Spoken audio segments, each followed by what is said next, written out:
नमस्कार, मैं श्यामगिरी। आप देख रहे हैं टीवीटीएफडी इंडिया। टीवीटीएफडी इंडिया में आप सभी दर्शकों का स्वागत है। नीतीश एनडीए छोड़ने का अंतिम फैसला लेंगे। यात्रा के बाद बिहार में बौखलाहट जारी है, क्योंकि नीतीश कुमार जिस तरह से बिहार यात्रा पर निकले हुए हैं और कहा यह जा रहा है कि बिहार यात्रा से लौटने के बाद एनडीए छोड़ने का फैसला या ऐलान करेंगे। इस तरह की चर्चा बिहार में बड़ी तेज से है और इस बात को लेकर के भारतीय जनता पार्टी के अंदर बौखलाहट ज्यादा है और दिल्ली में हलचल तेज है। अब सवाल यह है कि नीतीश और तेजस्वी दोनों में कुछ बात हुई है, कहा जा रहा है, और नीतीश कंप्रोमाइज में है। चूंकि नीतीश और तेजस्वी की जो बातचीत हुई है, इस तरह की चर्चा निकलने लगी है कि तेजस्वी यादव अब कंप्रोमाइज करने को तैयार है, जो पहले कंप्रोमाइज नहीं कर रहे थे।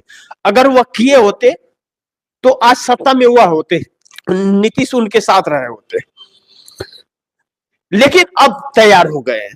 चूंकि वजह यह है कि अब वह अपनी असली ताकत को पहचान गए कि अगर उन्हें राजनीति में जीवित रहना है, राजनीति बचाए रखना है, तो उन्हें नीतीश के साथ जाना पड़ेगा, अन्यथा भारतीय जनता पार्टी उन्हें तोड़ फोड़ कर समाप्त कर देगी। एक ऐसे फिगर नंबर पर है तेजस्वी यादव कि वह भाजपा के लिए तोड़ना बहुत आसान होगा। सामदंड भेदभाव से 25 विधायक, और वह लोग टूट भी जाएंगे। और पिछले दिनों 18 विधायकों को तोड़ने की भरपूर कोशिश तेजस्वी यादव को भी दी गई थी, जब तेजस्वी यादव विदेश यात्रा पर थे। अब 25 विधायक हो गए हैं तेजस्वी यादव के। तेजस्वी यादव ने जो विधानसभा का चुनाव लड़ा बिहार में, वह एक कंप्रोमाइज चुनाव लड़ा। उस मजबूती से नहीं लड़े जिस मजबूती से 2020 में तेजस्वी यादव चुनाव लड़े थे। कहीं ना कहीं लैंड फॉर जॉब मामले में पूरे परिवार के ऊपर यह भारतीय जनता पार्टी और ईडी का प्रेशर था, जिससे बहुत सक्रियता नहीं दिखाई गई। इस बात को पहले भी कहा जा रहा था कि लैंड फॉर जॉब मामले में यह दबाव में आ जाएंगे भारतीय जनता पार्टी के, और आ ही गए, जिसका परिणाम यह हुआ। अगर थोड़ा हिम्मत दिखा दिए होते तेजस्वी यादव जैसे हेमंत सोरेन ने दिखाया था, तो शायद तस्वीर कुछ और होती, लेकिन तेजस्वी यादव दिखा नहीं पाए और भारतीय जनता पार्टी के चंगुल में फंस गए। लेकिन अब नीतीश कुमार भाजपा के साथ कंफर्टेबल नहीं है, क्योंकि भाजपा सिंगल लार्जेस्ट पार्टी है और विपक्ष ना के बराबर है। ऐसे में नीतीश कुमार भाजपा के साथ मिल छोड़ करके और विपक्ष के साथ सरकार चलाने के लिए तैयार है, जबकि नीतीश कुमार इस वक्त सिंगल लार्जेस्ट पार्टी का आंकड़ा एकत्रित कर लिए हैं, लेकिन बहुमत का भी 122 का आंकड़ा पूरा हो चुका है उनका, भारतीय जनता पार्टी के बगैर। अब ऐसे में नीतीश कुमार एक ऐसी भूमिका में बिहार के अंदर है कि नीतीश कुमार भारतीय जनता पार्टी के लिए घातक है और भारतीय जनता पार्टी नीतीश कुमार के लिए घातक। लेकिन नीतीश कुमार की पार्टी को तोड़ने की अभी भी भरपूर कोशिश की जा रही है, लेकिन वह सपना भारतीय जनता पार्टी का नहीं पूरा हो पा रहा है। नीतीश कुमार एक ऐसे स्टेज पर खड़े हैं। ऐसे में अब कहा यह जा रहा है कि तेजस्वी यादव को तोड़ दिया जाए, लेकिन तेजस्वी यादव के विधायकों से जो मुलाकात नीतीश कुमार की हुई है, कहा जा रहा है कि आश्वासन है कि सत्ता बदलेगा, विपक्ष भी बदलेगा। यानी कि अब बिहार में इस बात को लेकर के चर्चा होने लगी कि नीतीश कुमार आने के बाद में बिहार यात्रा से तख्ता पलट हो जाएगा बिहार के अंदर, और बिहार के अंदर विपक्ष परिवर्तन होता है, सत्ता परिवर्तन नहीं होता। 20 सालों से यही चला आ रहा है बिहार की राजनीति में, विपक्ष परिवर्तन हो जाता है, कैबिनेट बदल देते हैं नीतीश, भारतीय जनता पार्टी को विपक्ष में भेज देते हैं, विपक्ष वालों को सत्ता में बुला लेते हैं, सीएम वही रहते हैं और वही रहेंगे। नीतीश कुमार को एग्जिट करने की भूख भारतीय जनता पार्टी की सत्ता गंवा करके पूरी करनी पड़ रही है। अब ऐसे में चंद्रबाबू नायडू एक अहम कड़ी है। इस बात की चर्चा बिहार में हो रही है कि आखिर यात्रा से आने के बाद में नीतीश चौंकाने वाला फैसला लेने जा रहे हैं बिहार में,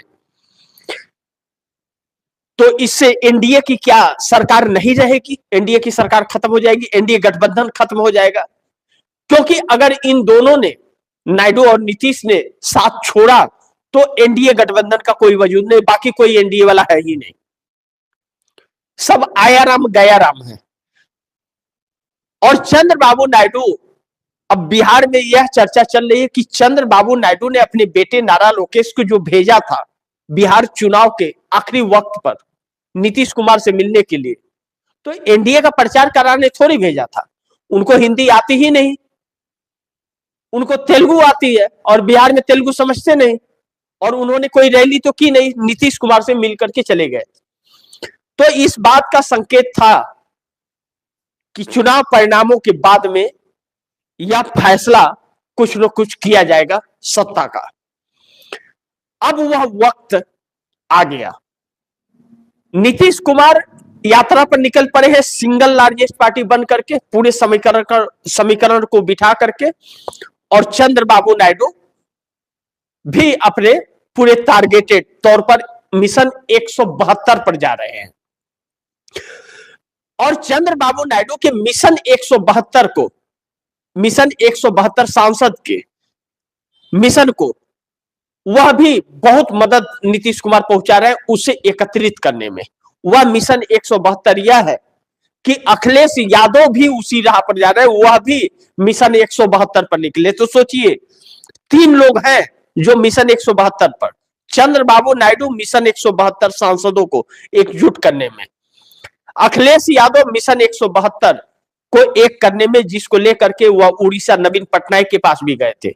नीतीश कुमार मिशन 172 को लेकर के ममता बनर्जी से भी बातचीत, यानी कि मिशन 172 होने के बाद 100 सांसदों का सपोर्ट कांग्रेस का मिल जाएगा। जो काम कांग्रेस कर रही थी तो कोई नहीं सुन रहा था। अब कांग्रेस ने जब इंडिया गठबंधन को बाय बाय कर दिया कि आप समझो, आपका काम समझे, आप लोग अगर एकजुट कर लो तो हमारे पास आ जाना, हम समर्थन दे देंगे, हम अब मान मनोबल का दौर खत्म करते हैं।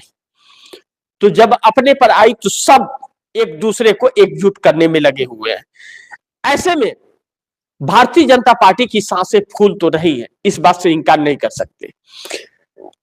पिछले दिनों भारतीय जनता पार्टी के तरफ से यह बयान आया था कि मिशन 37 चल रहा है, लेकिन मिशन 37 नहीं, यह मिशन 172 चल रहा है। मिशन 37 इस बात को लेकर के तर्क दिए जा रहे थे कि चंद्रबाबू नायडू और नीतीश कुमार और बाकी के साथ सांसद 37 सांसद भाजपा का दामन छोड़ने वाले हैं, या उन्हें भनक मिल गई थी।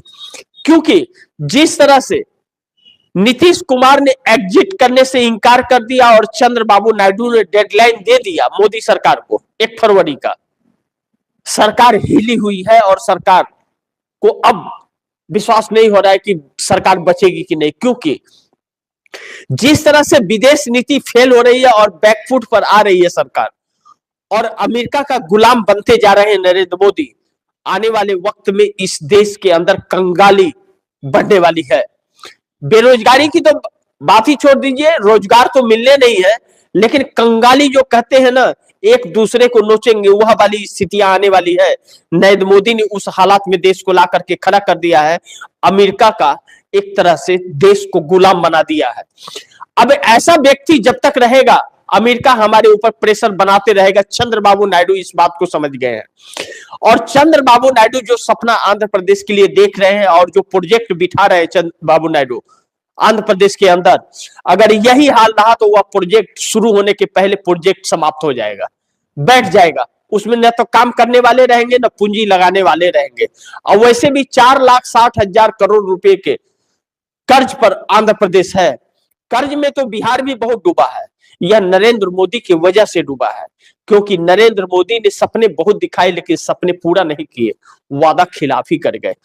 अब यह वक्त आ गया है कि नीतीश और नायडू एनडीए छोड़ने का फैसला कर सकते हैं और यह ऐसा होता हुआ साफ दिख रहा है। ऐसे में अब बिहार के अंदर जो रणनीति है, नीतीश कुमार अगर सिंगल लार्जेस्ट पार्टी बन गए हैं, जबकि नीतीश कुमार सेकेंड पार्टी थे, Bharatiya Janata party number 1 single largest party Bihar में थी 89 सीटों के साथ, और नीतीश कुमार के पास मात्र 85 था। लेकिन कहते हैं ना, संयोग और राजनीति बहुत कुछ कराती है। असुद्दीन ओवैसी हो, चाहे बहुजन समाज पार्टी हो और चाहे उपेंद्र कुशवाहा हो, अब जेडीयू में विलय होने की कहानियां दौड़ पड़ी हैं और सारे मोहरे सेट कर चुके हैं। नीतीश कुमार 100 के आंकड़े को पार करते हुए नजर आ रहे हैं और 100 के आंकड़े पर नीतीश कुमार भारतीय जनता पार्टी के साथ मिलकर सरकार नहीं चलाएंगे। वह कमजोर विपक्ष के साथ सरकार चलाना चाहेंगे कि 5 सालों तक कंफर्टेबल बिना किसी डर भय कि वह सरकार चला सके, और इसी पर नीतीश कुमार काम करते हुए नजर आ रहे हैं। अब कहा यह जा रहा है कि नीतीश एनडीए छोड़ने की अंतिम फैसला यात्रा से वापस होने के बाद लेंगे, और इस बात को जानकर के बिहार के अंदर बौखलाहट बढ़ गई है। लेकिन नीतीश का चौंकाने वाला फैसला जो लेने जा रहे हैं बिहार के अंदर, उससे एनडीए सरकार नहीं बचेगी और सरकार गिर सकती है। इस बात की संभावनाएं सबसे ज्यादा है। तो बाकी देखते हैं कि क्या होता है। जो भी होगा खबरें आप दर्शकों तक लाते रहूंगा। आप दर्शकों की क्या राय है, क्या सुझाव है, कमेंट बॉक्स में जरूर दीजिएगा। लेकिन गुजारिश करूंगा कि इस खबर को ज्यादा से ज्यादा शेयर कीजिए, अपने दोस्तों को भी कहिए कि आगे शेयर करें। आपने अगर टीवीटीएफडी इंडिया को सब्सक्राइब नहीं किया है तो सब्सक्राइब कर लीजिए। अपने दोस्तों को भी कहिएगा टीवीटीएफडी इंडिया को सब्सक्राइब करें। मिलते हैं अगली खबर के साथ, तब तक के लिए नमस्कार।